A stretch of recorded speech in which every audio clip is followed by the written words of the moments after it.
I was watching a young man at a nearby table yesterday.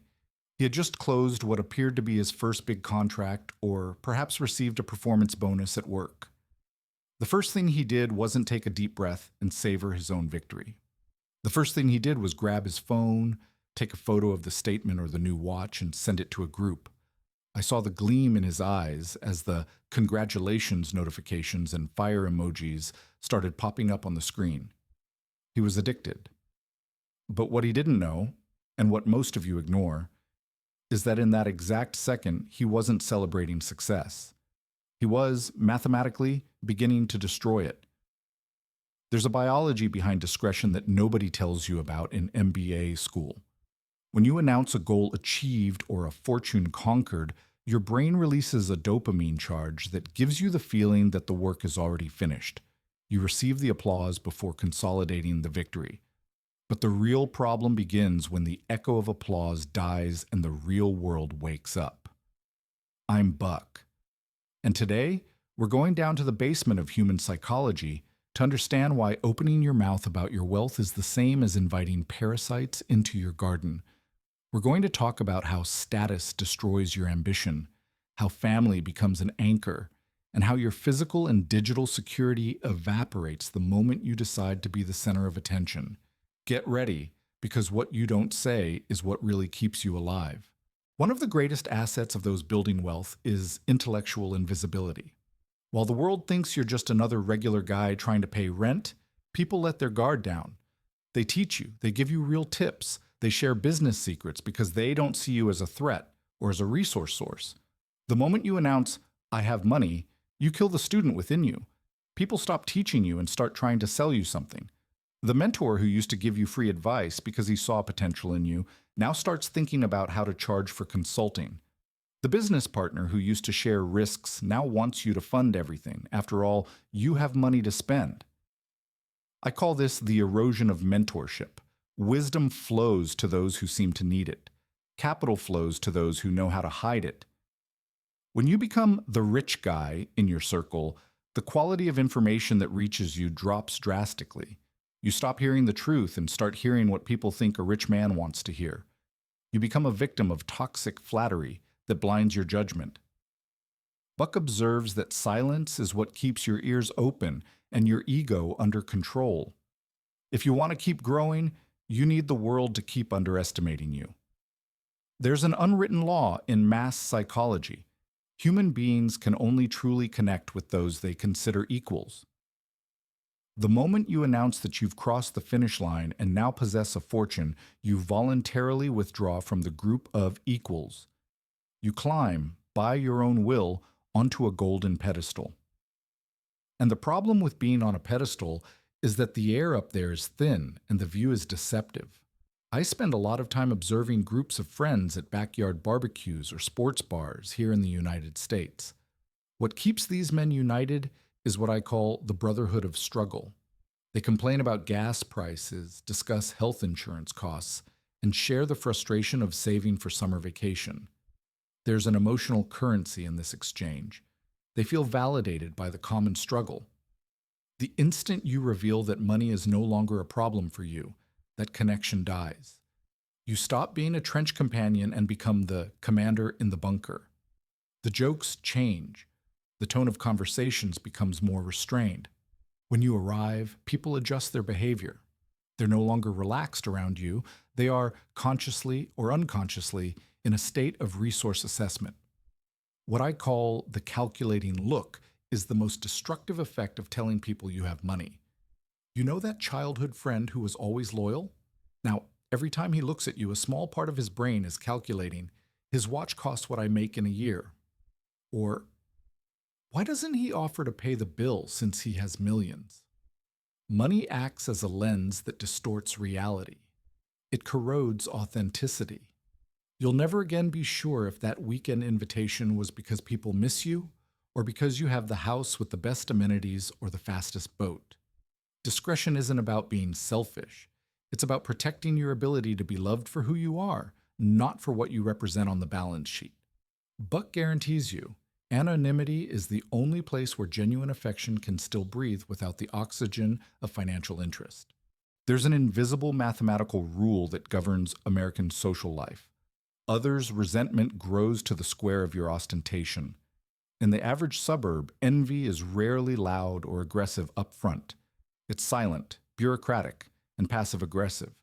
It manifests in anonymous complaints to the homeowners association about the height of your grass, in dirty looks at the golf club, and in whispered gossip aimed at undermining your professional reputation. When you decide to tell the world you have money, you awaken a primitive instinct for social rebalancing. The average human being can tolerate a distant stranger, like Jeff Bezos or Elon Musk, being a multi-billionaire. To their brain, these men are abstractions, almost deities, or movie villains. But what your neighbor can't tolerate is that you, the guy who sat next to him at the office or attended the same barbecue, are 10 times richer than he is. This hurts his ego in a physical way. Your financial success acts as a constant and cruel reminder of every wrong decision he made, every risk he didn't take, and every night he chose comfort over effort. By shining too bright, you illuminate his mediocrity, and nobody likes to be reminded of their own stagnation. You become what I call an opportunity target.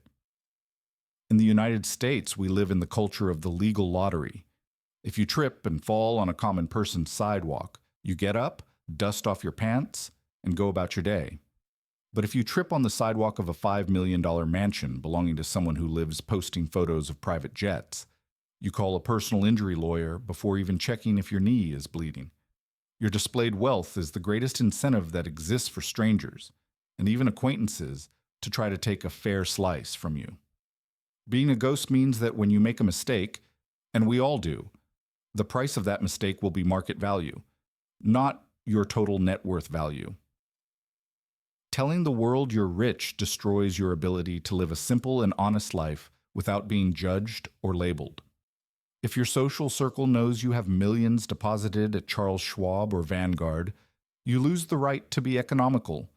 If you decide to drive a common 10-year-old car, people won't see a wise man. They'll see an eccentric or a cheapskate. The social pressure for you to spend according to your bank account is one of the most crushing forces of American modernity. You lose the sacred freedom to be mediocre in peace. If you're rich and decide to start a new hobby, like painting or woodworking, and fail miserably in the first attempts, the world won't have compassion. People will laugh behind your back. Look at that. So much money and can't even hammer a nail straight. Your life stops being yours and becomes an entertainment spectacle for the masses. The ghost rich, on the other hand, possesses the ultimate freedom, the freedom to be irrelevant. He can stay at a roadside motel if he wants the route experience, can frequent popular diners without being harassed by investment requests, and can maintain genuine friendships with people from all social classes because nobody feels inferior or superior around him. Money should be your magic carpet, a tool that takes you where you want without anyone noticing your passage. The moment you turn it into a crown, it becomes too heavy for your head. Buck observes that the maintenance cost of a success image is often what leads a man back to bankruptcy, both financial and spiritual. Living for others to watch is the most refined form of slavery that the 21st century invented. One of the most naive and fatal mistakes I frequently observe on American soil is the rush individuals have to announce to the world that they're retired or that they don't need to work anymore. I understand the temptation is great. You want to rub it in the system's face that you escaped the hamster wheel. But listen to what Buck has to say. To society, the lack of a visible occupation is the biggest signal of abundance that exists. If you have all the time in the world, people automatically assume you have all the money in the world. The moment you say you've stopped, you become an object of fascination, curiosity, and inevitably exploitation. You need cover. You need what I call a social alibi. Even if you have $10 million in your account, maintain a modest title. Say you're providing consulting on a low-profile project or that you're studying a new market vertical. Work, in this case, doesn't serve to generate income. It serves to generate interference on others' radar. The occupation alibi explains why you're not available to solve every acquaintance's financial drama and why you can't spend the day being the luxury driver or counselor for those who didn't plan ahead. Occupation keeps curious eyes focused on your supposed daily struggle, while your true sovereignty rests intact and invisible under the cloak of your anonymity. The ghost rich is never unemployed in the world's eyes. He's just too busy with things that don't generate gossip or loan requests.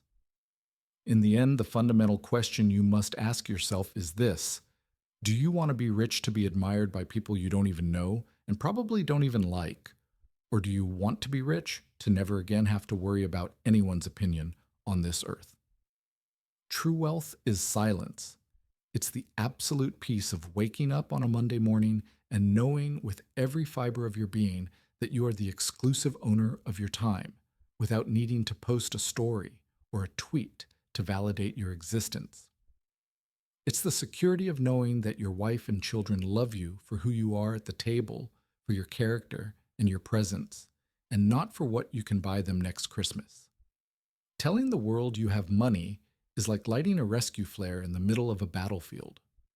You attract looks, you attract fire, and you attract complex problems that simply didn't exist when you were just another face in the crowd. Protect your secret as if it were your own life, because ultimately, your freedom depends directly on your anonymity. Stay calm. Keep the game hidden under the table, and protect your dignity. Buck is watching you, but the rest of the world, well, the rest of the world doesn't need to know anything. See you in the next chapter.